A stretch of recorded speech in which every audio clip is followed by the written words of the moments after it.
Pasal 8 ayat 8. Mempelai wanita. Kami mempunyai seorang adik perempuan yang belum mempunyai buah dada. Apakah yang akan kami perbuat dengan adik perempuan kami pada hari ia dipinang? Kekasih Tuhan, ketika kita mencapai keyakinan yang teguh akan cinta Tuhan kepada kita dan juga cinta kita kepada Tuhan, ini belumlah akhir. Tuhan ingin setiap kekasih Tuhan melangkah ke tahap berikutnya, yaitu dengan mulai memperhatikan adik rohani kita. Ayat 8 mengatakan bahwa kami menunjukkan kesatuan antara kita dengan kekasih kita, yaitu Tuhan Yesus. Kami mempunyai seorang adik perempuan yang belum mempunyai buah dada. Ini menunjukkan pertumbuhan yang belum matang. Entah karena masih belum percaya, baru percaya, atau sudah lama percaya kepada Tuhan. Namun tidak mendapatkan gizi rohani yang baik sehingga tidak bertumbuh. Apa yang akan kita lakukan untuk adik kita ini pada hari ia dipinang? Artinya, adik rohani ini cepat lambat pasti harus menghadapi saat waktunya ia dipinang. Ia harus dewasa dan bertumbuh. Ini menunjukkan perhatian kita pada adik rohani kita. Hati yang peduli pada pertumbuhan rohani dari orang yang Tuhan kirimkan untuk ada dalam kehidupan kita. Rasul Paulus mengalami hal yang sama ketika menghadapi jemaat di Korintus. Jemaat di Korintus adalah jemaat dengan pendidikan dan tingkat ekonomi yang tinggi, namun juga yang memiliki begitu banyak persoalan, seperti keikutsertaan jemaat Korintus dalam upacara-upacara keagamaan kafir, penghakiman di depan orang-orang kafir, dan pelacuran. Selain masalah-masalah etis dan moral, jemaat yang penuh dengan karunia roh, namun miskin dalam pertumbuhan roh. Apa yang Paulus lakukan adalah mengingatkan mereka bahwa mereka adalah milik Kristus. 1 Korintus 6 ayat 19. Atau, tidak tahukah kamu bahwa tubuhmu adalah bait Roh Kudus yang diam di dalam kamu? Roh Kudus yang kamu peroleh dari Allah, dan bahwa kamu bukan milik kamu sendiri. Rasul Paulus memperlengkapi mereka melalui surat-suratnya. Pasal 8 ayat 9. Mempelai wanita. Bila ia tembok, akan kami dirikan atap perak di atasnya. Bila ia pintu, akan kamu palangi dia dengan palang kayu aras. Kekasih Tuhan, lihatlah bagaimana hati Tuhan terhadap adik rohani kita ini. Bersama-sama dengan Tuhan Yesus, kita sebagai kekasihnya memperlengkapi apa yang masih kurang pada adik rohani kita. Bila ia tembok, akan kami dirikan atap perak di atasnya. Tembok menunjukkan benteng-benteng pikiran yang menghalangi adik kita untuk menerima pengenalan akan Kristus. Tembok juga menunjukkan karakter orang yang menutup diri, seorang yang keras. 2 Korintus 10 ayat 4 sampai 5. Karena senjata kami dalam perjuangan bukanlah senjata duniawi, melainkan senjata yang diperlengkapi dengan kuasa Allah yang sanggup untuk meruntuhkan benteng-benteng. Kami mematahkan setiap siasat orang dan merubuhkan setiap kubu yang dibangun oleh keangkuhan manusia untuk menentang pengenalan akan Allah. Kami menawan segala pikiran dan menaklukkannya kepada Kristus. Tembok benteng itu kita naungi dengan atap perak di atasnya. Atap menunjukkan keteduhan, menaungi, melindungi dengan perak sebagai bahannya. Dalam Alkitab, perak berbicara tentang penebusan, karena uang yang harus dibayarkan untuk penebusan dosa, dan perlakuan terhadap pemurnian perak berbicara tentang pemurnian dosa-dosa kita. Kita terus mengabarkan kebaikan-kebaikan Tuhan Yesus terhadap adik kita. Kemurahan Tuhan yang menuntun kepada pertobatan. Roma 2 ayat 4. Maukah engkau menganggap sepi kekayaan kemurahannya, kesabarannya, dan kelapangan hatinya, Tidakkah engkau tahu bahwa maksud kemurahan Allah ialah menuntun engkau kepada pertobatan? Kekasih Tuhan, teruslah kabarkan tentang kebaikan Kristus Yesus, apa yang telah Dia perbuat untuk kita yang mau percaya kepadanya. Bila Ia pintu, akan kita palangi Dia dengan palang kayu aras.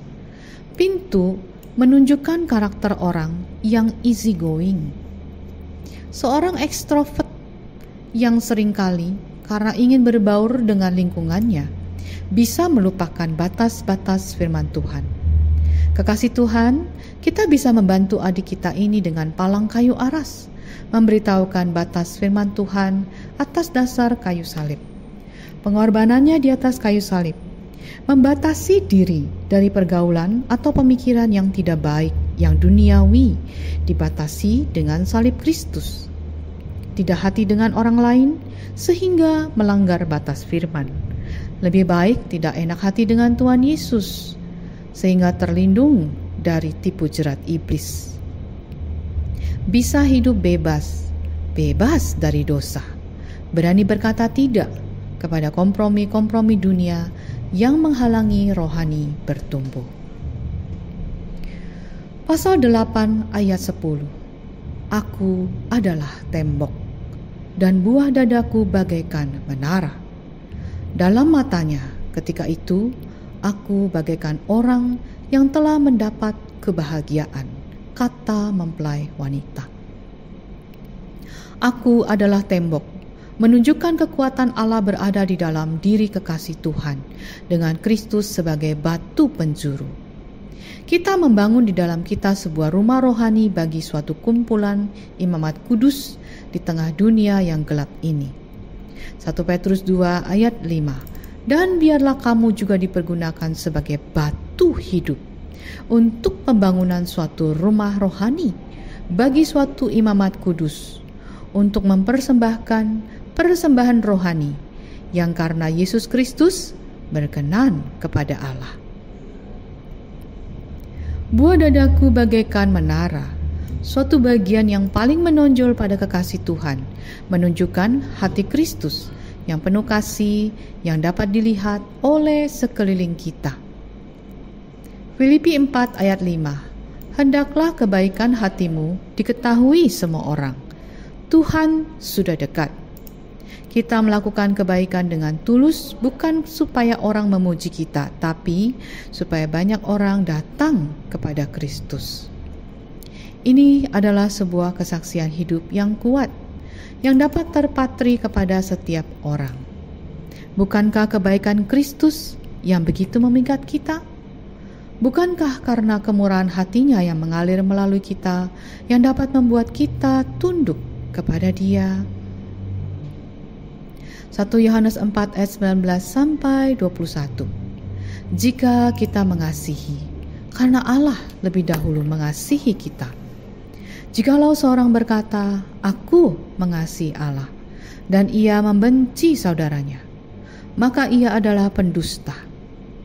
Karena barang siapa tidak mengasihi saudaranya yang dilihatnya, tidak mungkin mengasihi Allah yang tidak dilihatnya. Dan perintah ini kita terima dari Dia. Barang siapa mengasihi Allah, ia juga harus mengasihi saudaranya. Dengan demikian kita dapat dilihat sebagai orang-orang yang telah mendapatkan kebahagiaan, atau dalam bahasa aslinya adalah shalom, yang artinya damai. Damai yang dirasakan secara pribadi, ketenangan dan keseimbangan mental yang mendalam. Pasal 8 ayat 11. Salomo mempunyai kebun anggur di Baal Hermon. Diserahkannya kebun anggur itu kepada para penjaga. Masing-masing memberikan 1.000 keping perak itu. Raja Salomo dan 200 bagi orang-orang yang menjaga hasilnya. Kata mempelai wanita. Tiba-tiba adegan berpindah, seperti pengulangan di pasal 6. Menceritakan Salomo memiliki kebun anggur di Baal Hermon, yang berarti possessor of abundance, pemilik kelimpahan. Salomo yang dalam hal ini menunjukkan Tuhan Yesus Kristus yang berada di dalamnya kelimpahan, memiliki kebun anggur untuk diserahkan kepada penjaga. Para penjaga memberikan 1.000 keping perak kepada Salomo dan 200 keping perak bagi mereka yang menjaga hasilnya. Tuhan Yesus menyewakan kebun anggur itu kepada para penjaga, kepada para rasulnya, dan kepada para pelayan Injil, dan mereka bekerja di dalamnya. Sebagian menanam, yang lain menyiram, sebagian memangkas, menegur, dan mengoreksi prinsip-prinsip dan praktek-praktek yang buruk, dan yang lain mendukung dan menegakkan orang-orang percaya yang lemah. Yang lain membela kebenaran dan menjaga gereja tetap meninggikan Yesus Kristus. Tuhan Yesus menyewakan kebun anggur itu kepada mereka sesuai dengan perumpamaan dalam Matius 20 ayat 1. Di mana Kristus adalah pemilik kebun anggur dan penggarap utama. Namun ia menggunakan para pelayannya untuk merawatnya, mengawasi, dan menjaganya agar tetap teratur. Untuk tujuan itu ia menyewakan atau memberikan kebun anggur itu kepada mereka, karena ia menjadikan mereka dalam beberapa pengertian sebagai pemilik. Dan mereka menikmati kehidupan serta kenyamanan mereka melalui pelayanan itu. Namun sebagai pemilik dalam tanda kutip gereja juga menanggung tanggung jawab yang besar. Dengan memberikan 1.000 keping perak artinya adalah pengorbanan tubuh, seperti Paulus yang rela mengorbankan hidupnya sebagai persembahan yang harum bagi Kristus. Roma 12 ayat 1. Karena itu saudara-saudara, demi kemurahan Allah aku menasihatkan kamu, supaya kamu mempersembahkan tubuhmu sebagai persembahan yang hidup, yang kudus, dan yang berkenan kepada Allah. Itu adalah ibadahmu yang sejati. Rasul Petrus juga mengungkapkan bagaimana sikap pemimpin gereja yang dikehendaki Allah dalam 1 Petrus 5 ayat 2-4. Gembalakanlah kawanan domba Allah yang ada padamu.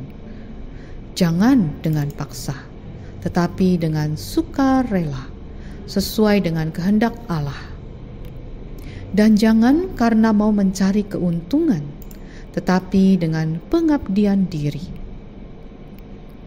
Janganlah kamu berbuat seolah-olah kamu mau memerintah atas mereka yang dipercayakan kepadamu. Tetapi hendaklah kamu menjadi teladan bagi kawanan domba itu. Maka kamu, apabila Gembala Agung datang, kamu akan menerima mahkota kemuliaan yang tidak dapat layu. Pasal 8 ayat 12. Mempelai wanita. Kebun anggurku yang punyaku sendiri ada di hadapanku. Bagimulah 1.000 keping itu, Raja Salomo, dan 200 bagi orang-orang yang menjaga hasilnya. Kekasih Tuhan, kita juga memiliki kebun anggur kita sendiri, yaitu yang ada di hadapan kita. Kita juga memberikan 1.000 keping perak itu kepada Kristus, Yesus, dan 200 keping perak kepada mereka yang menjaga hasil kebunnya. Kebun anggur kita, entah itu adalah keluarga kita ataupun lingkungannya kita, itulah yang kita rawat dengan penuh kasih. Kita ingin berjumpa dengan Tuhan Yesus. Dia berkata, Lukas 19 ayat 17, katanya kepada orang itu, baik sekali perbuatanmu itu, hai hamba yang baik. Engkau telah setia dalam perkara kecil, karena itu terimalah kekuasaan atas 10 kota. Semakin besar tanggung jawabnya, semakin besar pengorbanannya, semakin besar pula upahnya. Namun kita tahu sebagai kekasih Tuhan, hidup bersama dengan Tuhan Yesus, sehati, seirama, sepikiran, setindakan adalah hadiah yang paling mulia dari semua hadiah. Pasal 8 ayat 13. Kata mempelai pria, "Hai penghuni kebun, teman-teman memperhatikan suaramu. Perdengarkanlah itu kepadaku." Ucapan Tuhan Yesus Kristus kepada kekasihnya sekarang berbeda. Dulu kekasih Tuhan tidak memelihara kebun anggurnya. Sekarang kekasih Tuhan tinggal di dalamnya. Tinggal di kebun atau taman, bukan di padang gurun dunia. Karena orang percaya dipilih atau dipanggil keluar dari dunia, bukan sebagai pemilik kebun, tetapi sebagai pengawasnya di bawah Yesus Kristus, bersama para penggarap kebun anggur atau rekan-rekan, misalnya Paulus dan sebagainya. Kisah 15 ayat 25-26. Di bawah pengajaran Kristus dan para rasul, Kolose 8 ayat 11 dan 12, kita mentaatinya ketika kita mentaati Yesus Kristus. Para sahabat, teman-teman mempelai wanita dan mempelai pria, mendengarkan suaramu.